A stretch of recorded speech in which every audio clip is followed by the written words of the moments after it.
Hi there, folks. Today I'm here with Dilesh Soni in Kitsilano, and he's a recruiter, but he's also a South African that's been around here for a little while, and we're just going to have a bit of a chat.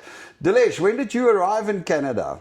So, Carl, as I mentioned to you, it's my second time in Canada. My first time was off to a short start in 2004, 2005, where I worked for Ernst & Young in Toronto, but then headed very quickly back to South Africa for some personal circumstances. Wow. And I've been here now since 2012.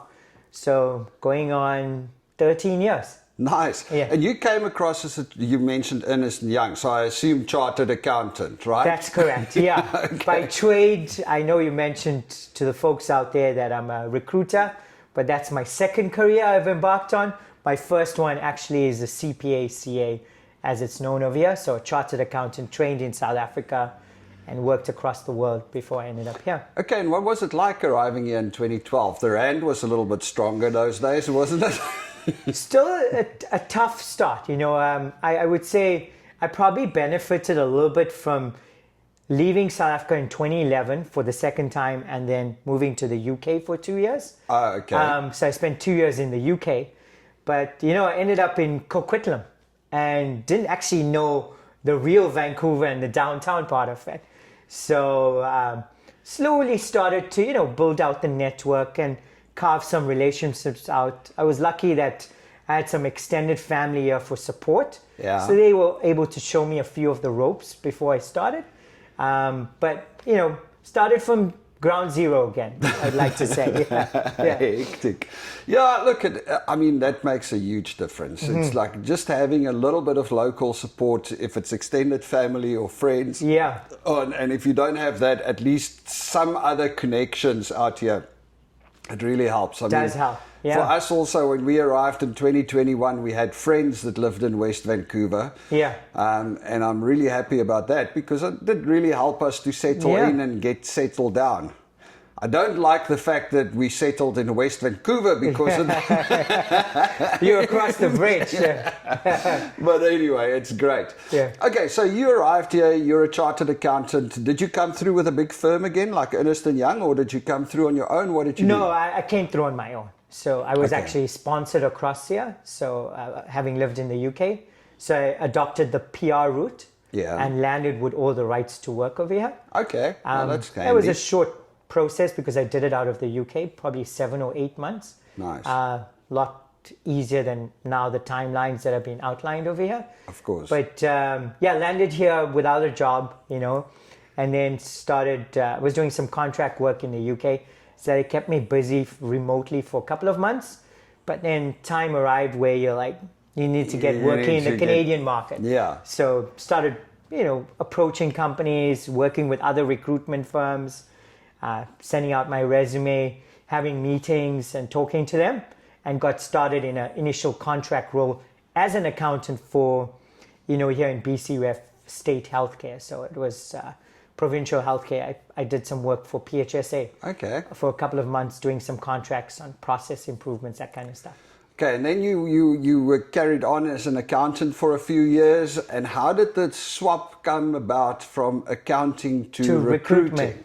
Well, it's, you know, Vancouver's all about relationships, but I walked into a recruiter's office and she kind of told me the story of where I come from, a director of finance in South Africa and in the UK, to having to take 2 steps down a little bit to start off as an accountant. And I always say this very openly, my ego was too big at that point in time. But she had a very candid conversation with me and said, well, you're a talkative kind of guy and maybe you want to join me in recruitment. So I said, maybe not now, you know, just let me give it some time to think about it. And I always have been entrepreneurial, like a lot of South Africans are. Oh, yeah. And I said, well, after 7 or 8 months, gave it some serious thought and then said, okay, the timing was right to embark on that with her. So I joined a recruitment practice, which was doing IT recruitment here in Vancouver, but pioneering a small accounting sort of placement division. So we're targeting like payroll specialists, general accountants, etc. So I did that for about 2.5 years. And then, of course, there your being an accountant helped quite a lot with that specific one. Totally. I mean, I still keep my designation. I still pay my CPA fees. I still remember some of my assertions. And even up to today, you know, even in the recruitment world, I'm surprised my clients, when I talk to them, they're looking for IFRS, they're looking for US GAAP specialists. So the South African Chartered Accountant is regarded in high standards over here. Oh, you really? have to do a conversion exam, just so you know, if you come across as a CASA. I believe it's only 20 hours. It's one of the easiest conversions you could ever do over here. Oh, wow. It's just about tax and law. Yeah. And they give you a couple of years to embark on that conversion. But, you know, to be recognized and more to sign the audit statements here and to practice in that field, if you're going to use your designation, you do need to convert it. Okay. Which is different to other countries where I know places like India, if you're a CA over there, you have to go back and do a lot more courses at university. So it's a longer process to convert. Okay. So for South Africans, certainly advisable to embark So on that. I assume that means our accounting systems and things work very much the same as over here, and that's why it's so easy. Correct. We've been embarking on GAAP, generally accepted accounting practice, and IFRS a lot longer. Yeah. And I think the stringent sort of training that people have had in South Africa under the CA route, Yeah. because they don't have things in South Africa like here you can have a CGA and a CMA which run in parallel as well. But you know, our system is more robust and more thorough, almost like the doctors, you know, where Yeah. it's reliant on the education system and the process you have been put through that puts you in high regard. And your experience over there puts you in a space that they like, okay, well, these guys know what they're doing, right? Totally transferable. Excellent. So there's a couple of things I wanted to unpack from there. The first one is, you know, you saying your ego took a bit of a hit coming Yes. from a financial director now having to be an accountant. Yeah. I think that's something that a lot of people don't necessarily get when they sit out there in South Africa and go, oh, yeah, we're going to immigrate to Canada or we're going to go. You are most likely going to have to take a few steps back when you arrive here, and you need to make sure that your ego is able to deal with that, right? Yeah, I totally agree. You know, I wish someone had given me that advice that I'm probably now going to preach as well. But, you know, maturity, wisdom, humbleness goes hand in hand over here with transitioning to Canadian culture and coming into a new country. Certainly people are very receptive to giving you a chance. Yeah. And that's what you have to almost recognize, is look at the Canadian market as you exploring a new opportunity and your skills are valuable. However, they also value Canadian work experience hand in hand. Yeah. So where the ego check comes, Carl, is just to say, I always tell people, if you first move to Canada, first thing you have to do is stay for 18 months, which means don't go back and visit your family, because you have to survive a winter here in a joking way, you know, or survive the rain as we do here in Vancouver. The second thing is, you know, for the first 2 years, you know, if you've been a manager or a director in South Africa, you might have to start at that one level below that there, you know, a generalist or someone like that there. So let's take the accounting field. If you were a manager of finance or a finance manager, you might have to start at a senior accountant over here first up.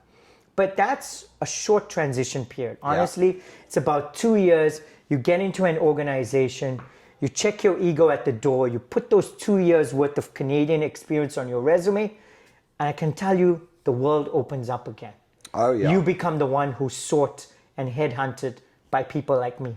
Yeah, that's very true. Yeah. You know, it's also another thing that I say to people. I sometimes run into people and they go, yeah, I'm looking for work. I can't find anything. It's like, well, Canadian work experience is super important. So if you have to take a few steps below just to get in the door and start working, from there on you can always work yourself up. But I mean, the point is you got to get going. You can't come in here and go, I'm a financial director. I'm only looking for financial director jobs. You're not going to get it. No. That won't work at all. And, you know, I've seen that with like even CFAs, investment bankers. Yeah. I had a friend come over here and he probably didn't listen to the best advice I was giving him, and very quickly you burn through a bit of your savings. Oh yeah. And then, it would have been a simple case of, okay, taking a job as an analyst. No one's asking you to, work in a supermarket or work in a restaurant if you're a qualified professional. And you've come here, obviously, on those skills, most likely based on a skilled professional coming to Canada. You just have to tear that down, is what I say, and then set yourself up for success. It's a small sacrifice for a larger gain in the long term. Without a doubt. Yeah. Without a doubt. Yeah. And it's so important. Okay, so Dilesh, a couple of other things. You being a recruiter. Yes. First, tell us what you do. As a recruiter, sorry, I always see recruiters and I'm like, what does a recruiter do? You don't actually go and find people jobs. You go and find people jobs that need people, and then you go and search for those people, right? Correct. So a recruiter, or another word is a headhunter, is what I do. Sounds more like masculine, headhunter. Yeah, I don't know if sometimes people misconstrue that in the wrong way, like you're headhunting. But essentially, companies employ me here, who are my clients. And if they have a role, let's say for a director of finance or a controller or even a senior accountant, someone's moved on to a different company, someone's retiring, and they can't find someone through posting a job on LinkedIn or Indeed through their own applicants because they have strict criteria for the role, they would come to someone as a recruiter like me and say, hey Dilesh, can you go and find us a senior accountant for the real estate industry? So I essentially go out to the market on a mandate and a script, I call it, based on technical requirements, work experience, and go and literally knock on doors of passive candidates and pull them out, entice them with opportunities to move to something else. So they're not actively applying. I'm the guy sending you a LinkedIn email saying, hi Carl, I noticed your profile. Are you perhaps open to a new conversation? I'm working with a client who's looking for a new senior accountant. Maybe you say yes and you click on that LinkedIn invite and you open up the doors to have a conversation, but it's basically exposing myself to a wide funnel and going through a huge process of about 2 months to narrow that down to find for my clients maybe 3 or 4 genuinely interested candidates that fit the bill. And who are based here in Canada. Yeah. Okay, yeah. So you don't do recruiting from South Africa. I know there's a bunch of companies that try and recruit overseas and bring skills here. You focused on skills in Canada already. Correct. So I always tell people I'm not in the immigration business, and my clients generally don't want to go through the rigorous LMI process of vetting and demonstrating they weren't able to find someone locally. Yeah. So they prefer to have someone who has the rights to work in Canada, landed as an immigrant or person who's got experience over here, but who's got all the rights to work in Canada. Okay, but still, I mean, there are other South Africans out there that are in the top level management and stuff like that, they can connect with you because you do place a lot of South Africans. Absolutely. I've used this term with you where I have a candidate-centric approach. So certainly open to select conversations with people, just to try and add value, to their sort of job search, especially if they've just landed here from South Africa and they don't have a job. I'm happy to spend. But very specific, higher level, higher management level type of skills. Absolutely. And accounting skills, things like that. I always say that from the mid-management to the senior C-suite sort of level, that's where my sort of target market is, and that's where my clients look to network. And even if I'm going to add value to your search over here, I can only give you advice along those lines, because I won't be a guy who can tell you, to go to an Indeed job board and how to find a job. I don't know how to do that, That's not what you do. All right, so another quick step back. I mean, you've mentioned LinkedIn a number of times. So either you're doing advertising for LinkedIn or that's your main tool of... Yeah, it's my main tool. It's my social media that I open up every day. Like people open up maybe Facebook or Instagram. And I don't know if a lot of South Africans, I can certainly tell you before I moved here for the second time, I was not active on LinkedIn. Same I didn't here. even have a profile, for sure. Same, yeah. I know a lot of South Africans that don't actually have a LinkedIn Don't have profile. a LinkedIn profile. And it is so important to be on LinkedIn So- over here. This is like one of the I- main... It's almost like a mirror image of, I call it in your truly social world. We look at Facebook, like you open up your email and you open up Facebook. In the working world or in the professional world, you open up your email and you open up LinkedIn. Yeah. Anything from searching for a job to understanding which companies are looking for people to being abreast of political situations or happenings in the market, you're going to find that in a professional environment on LinkedIn. Yeah, and I think one of the key things about LinkedIn is the fact that the CV system over here or the resume system over here, they've got all of these automated tools that they feed your resume, your CV through, and you maybe don't get callbacks for jobs purely because, this thing doesn't align nicely with what they're looking for.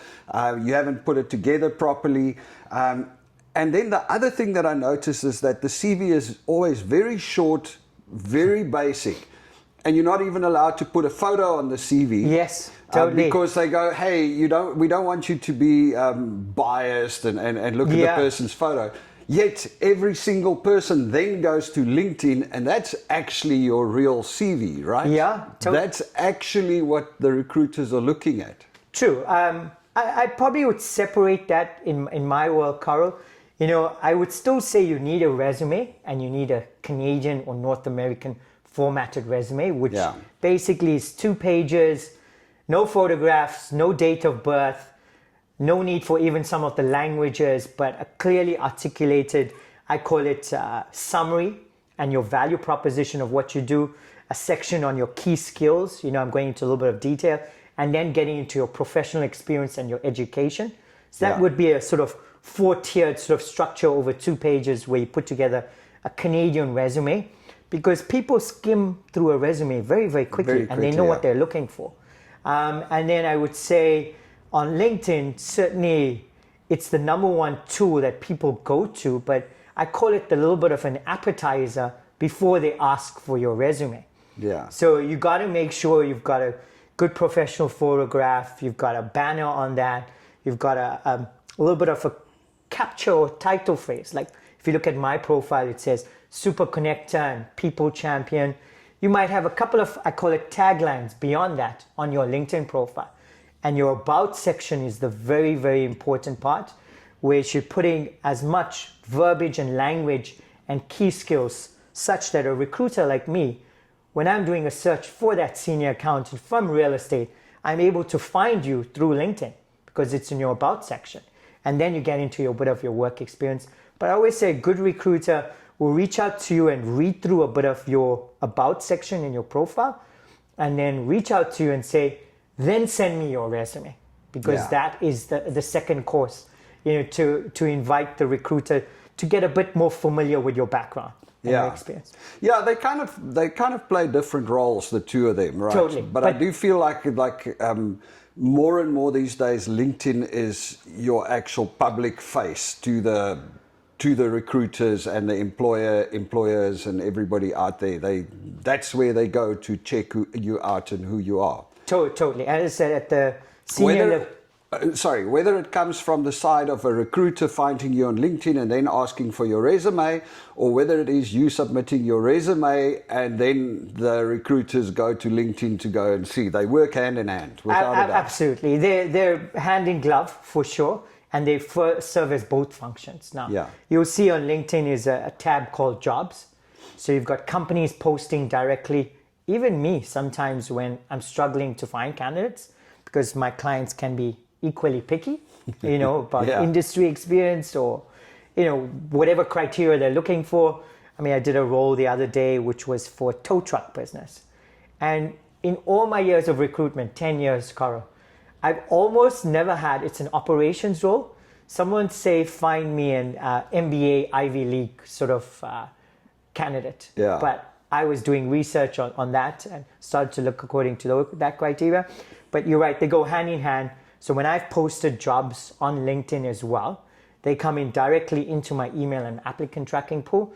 But it serves as both functions. Yeah. For employers to post jobs and encourage people to apply, as well as you being noticed as a candidate seeking out a new job. Yeah, I remember when Belinda was looking for a job originally. I mean, we've always been entrepreneurs, so it was a whole big change to look for a job over here. Yeah. Because that's how we got our PR eventually, is we had to go through her. I've got no qualifications, so I don't have any degrees or any qualifications. I'm just an entrepreneur. Yeah. And I remember she was looking for work for, what was it, almost 10 months, if I remember correctly. It was a long process. Yeah. And she applied for so many jobs. Yeah. And the job that she actually eventually took was somebody that contacted her from LinkedIn. She didn't apply for the job. Yeah. They noticed her profile and said, hey, we see you're open to work. Do you want to do an interview? And that's the job she got eventually. And that happens, right? Yeah. Oh, absolutely. I mean, that's, if you signal to me on LinkedIn, open to work, and, you know, let's say you're a South African who's arrived here, I expect you to actually have your new location on that. Yeah. You know, which says Vancouver or it says Greater Canada or whatever it is. There's little boxes you can tick on LinkedIn which says open to work, because I have a recruiter's license. Yeah. So headhunters and recruiters are actively combing through hundreds of profiles literally daily.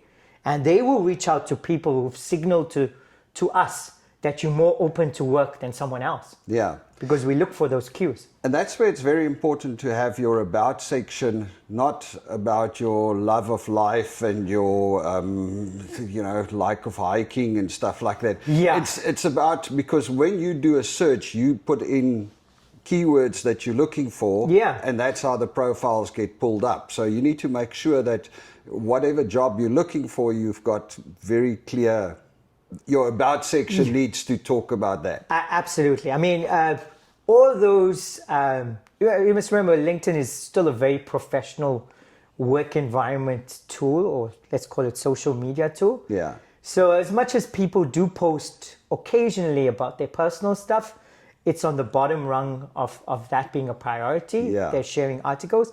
Yes, your about section should have, clearly it can articulate key skills and competencies, whether if you've done in accounting world, if you've done budgeting, forecasting, auditing, IFRS, reporting, SOX compliance, those are just examples of keywords you want to have in your about section. You also want to list maybe some of your achievements that you've done along that day, some of the industries you've been exposed to, because that's paramount, especially at a senior level search. If you've worked in construction, consumer goods, real estate, you want to make sure you put that on your about section, because those are the keywords we are keen on the other side as a recruiter to say, find me a senior accountant with real estate and construction experience who's got IFRS and budgeting experience. That's right. And you want to come up in those top profiles. And if you don't have it in your profile, you don't have it. You're not popping up. You're not popping up, yeah. So yeah, that's an important thing, actually. Yeah.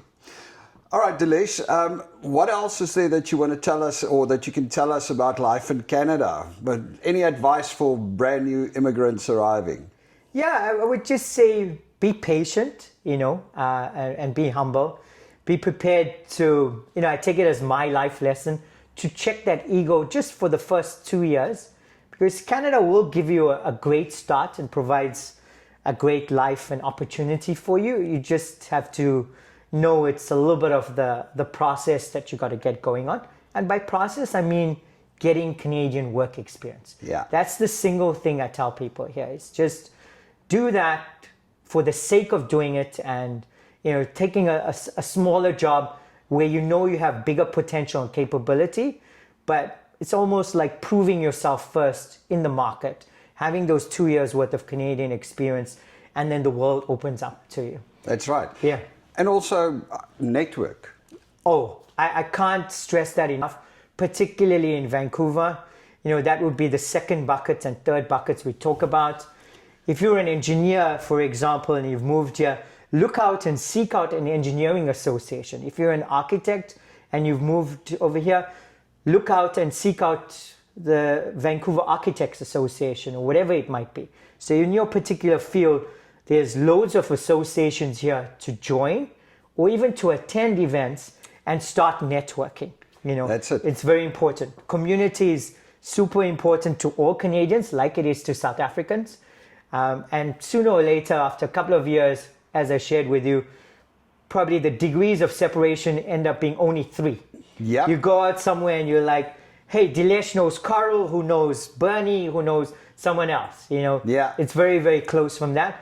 But I can't stress relationship and network building is very, very important, because sometimes decision makers talk to other decision makers, like I always say, I call it centers of influence in my life, who are accountants, bankers, and lawyers. So let's say you're a CEO of a company and you realize, my controller is actually about to retire. Quite often they go to their own auditors like KPMG and say, hey, KPMG, who do you know who's open to a new role for a controller, because my controller is about to retire? And sometimes they say, look, I don't know anyone in particular, but I know a good recruiter who might be able to help you. Yeah. And that lines me up to say, I'm top of mind also with someone who's come across and, has got their 2 years worth of work experience and has been a controller or finance manager in South Africa, just did 2 years as a senior accountant. How about you give them a chance? And I'd be keen to work with you on that. Brilliant. That is so true. And I think the whole networking thing, there's also a little shortcut on LinkedIn that Khadija said. I interviewed Khadija a while ago, and she said that she used, before she even came here, she searched out people that are in the same industry as she is on LinkedIn, and she connected with them, even from South Africa. And then, of course, the other cool thing is you just go and comment on their posts every now and again. Because remember, at the end of the day, it's all about being top of mind, like you just mentioned. Yeah. Yeah. So when you go and you comment on somebody's post on LinkedIn, look, we all love ourselves. I mean, that's a human thing. Yeah. I don't necessarily go and read through a lot of stuff on LinkedIn, but I do go and check who commented on my posts, and who's said something. And I remember those names. Maybe I don't really think about it, but it goes in my brain. So next time I see a post from that person, I might comment, and that's just that top of mind thing. Absolutely. I mean, as I said, even there's now functions on LinkedIn where you can make a targeted list of maybe 10 companies and you can start to follow them. So they already know in the background that you're interested in working for them. That's it. Let's assume Lululemon, which is one of the biggest companies headquartered out of here. If you want to work for them, you can actually like and follow them on LinkedIn. But I agree, the likes, the comments can be very selective. And, you have all those notifications that come in the background. And you get a notification, Carl liked your post in the background. And then you see, the analytics behind that there. But it's all part of building that network, building that community, building those relationships, because you never know, you end up at another event or you end up somewhere else and you happen to be networking out there and someone says, I know Carl, and they recall, your name is familiar from before, you commented on something. That's right. So it's a very, very important one. Okay, Dilesh, thanks for giving us that advice on the recruiter stuff. I'm going to put Dilesh's details in the comments. Yes.